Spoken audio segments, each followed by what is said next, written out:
Bonjour et bienvenue dans ce flash d'information. On commence tout de suite par cet exercice commun des armées ivoiriennes et américaines. Cela dans le cadre de l'anticipation des actions terroristes et de la préparation afin d'être davantage réactive. C'était hier samedi à Babri, à l'Académie internationale de lutte contre le terrorisme de Jacquesville. L'exercice a consisté à se rapprocher des populations d'un village supposé abriter des terroristes, piloté par des instructeurs américains. Il avait pour objectif de renforcer les capacités des soldats des pays membres de l'Académie. Walter Amado Ouattara était sur place pour RTI 1. Son reportage exclusif à suivre dans le 13h.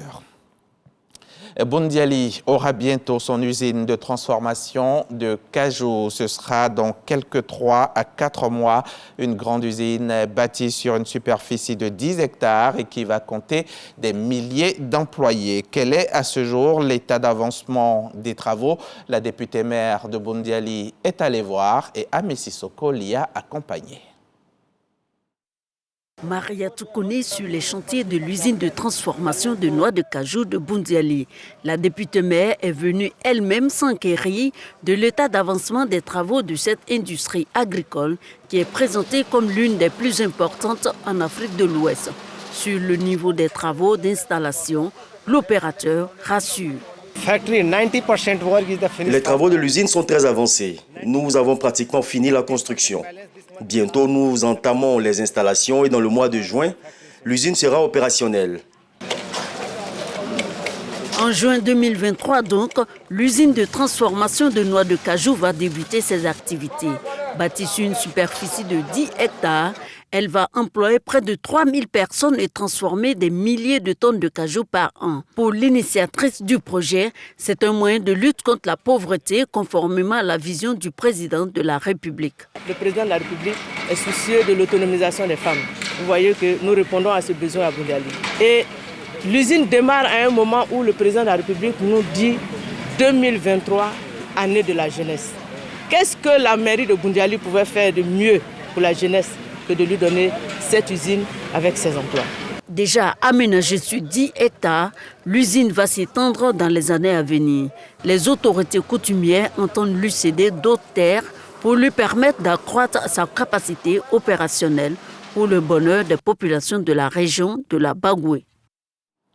De son côté, le ministre du Tourisme a présidé la première session du Conseil national du tourisme pour la tenue en Côte d'Ivoire de la CAN 2023. La CAN qui va donc se tenir en janvier et février 2024. Le but est donc de faire de la Coupe d'Afrique des Nations de football un vecteur de développement du tourisme ivoirien. Cela dans le cadre de la stratégie Sublime Côte d'Ivoire. Le reportage de Patricia Omo-Etia avec la collaboration d'Ariel Ago à suivre dans le 13h. S'il n'y avait déjà plus de doute, cette fois, il est totalement levé. Le Sénégal est la nation forte du continent africain. Après la CAN 2022 et le CHAN 2023, la CAN U20 prend elle aussi la direction de Dakar. Les Lionceaux de la Teranga ont remporté la finale de la CAN U20 en battant hier samedi la Gambie 2-1.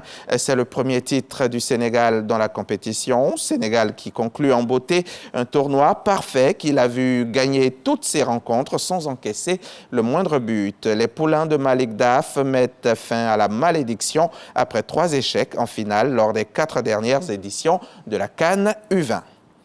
Après enquête, le défenseur public estime que le président sud-africain Cyril Ramaphosa n'a pas commis d'abus dans l'affaire Palapala. Près de 600 000 $ à l'origine suspecte avaient été découverts dans l'une de ses fermes à bétail après un cambriolage en 2020. Les méthodes employées pour récupérer l'argent et la légalité de cette somme font l'objet de plusieurs enquêtes. Et dans l'attente, la décision du défenseur public est un soulagement pour le président qui avait failli démissionner en décembre 2022 après la publication d'un rapport d'enquête défavorable.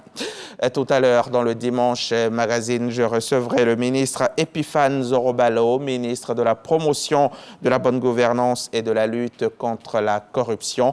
Avec lui, pendant un quart d'heure, nous allons évoquer la performance de la Côte d'Ivoire en matière de bonne gouvernance.